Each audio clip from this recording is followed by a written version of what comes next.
ఇఫ్తార్ చేయడంలో ఎట్టి పరిస్థితుల్లో కూడా ఆలస్యం చేయకూడదు. సూర్యాస్తమయం కాగానే ఉపవాస విరమణ ఇఫ్తార్ చేయాలి మరియు దానిలో ఆలస్యం చేయకూడదు. ఎందుకంటే దైవ ప్రవక్త వారు ఇలా తెలియజేశారు, ప్రజలు ఇఫ్తార్ను తొందరగా చేస్తున్నంత వరకు మంచిని కలిగి ఉంటారు. సహీ బుఖారీ హదీస్ నంబర్ 1957. తాజా ఖర్జూరాలతో ఇఫ్తార్ చేయడం మంచిది. ఒకవేళ తాజా ఖర్జూరాలు లభ్యం కాకపోతే అలాంటి స్థితిలో పాత ఖర్జూరాలతో ఇఫ్తార్ చేసుకోవాలి. ఒకవేళ పాత ఖర్జూరాలు కూడా లభ్యం కాని స్థితిలో నీళ్లతో ఇఫ్తార్ చేయవచ్చు. అనస్ రదియల్లాహు వారి ఉల్లేఖనం ప్రకారం దైవ ప్రవక్త ముహమ్మద్ సల్లల్లాహు అలైహి వసల్లం వారు మగ్రిబ్ నమాజ్కు ముందు తాజా ఖర్జూరాలతో ఇఫ్తార్ చేసేవారు. ఒకవేళ తాజా ఖర్జూరాలు లభ్యం కాకపోతే పాత ఖర్జూరాలతోనే ఇఫ్తార్ చేసేవారు. ఒకవేళ పాత ఖర్జూరాలు కూడా లభ్యం కాకపోతే కొన్ని నీళ్ల గుటకల ద్వారా ఇఫ్తార్ పూర్తి చేసేవారు. అబూ దావుద్ హదీస్ నంబర్ 2356. ప్రవక్త వారు ఇఫ్తార్ చేసిన వెంటనే ఇలా దువా చేసేవారు, జహబ జమాహు అబ్తల్లతిల్ ఉరుకు వఫాబతిల్ అజ్రు ఇన్షా అల్లా.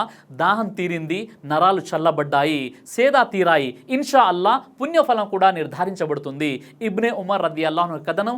దైవ ప్రవక్త సల్లల్లాహు అలైహి వసల్లం వారు ఇఫ్తార్ ముగించాక ఇలా దువా చేసేవారు. అబూ దావుద్ హదీస్ నంబర్ 2357.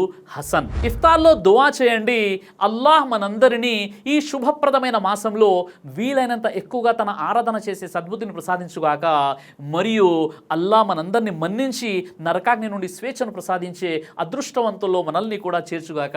ఆమీన్.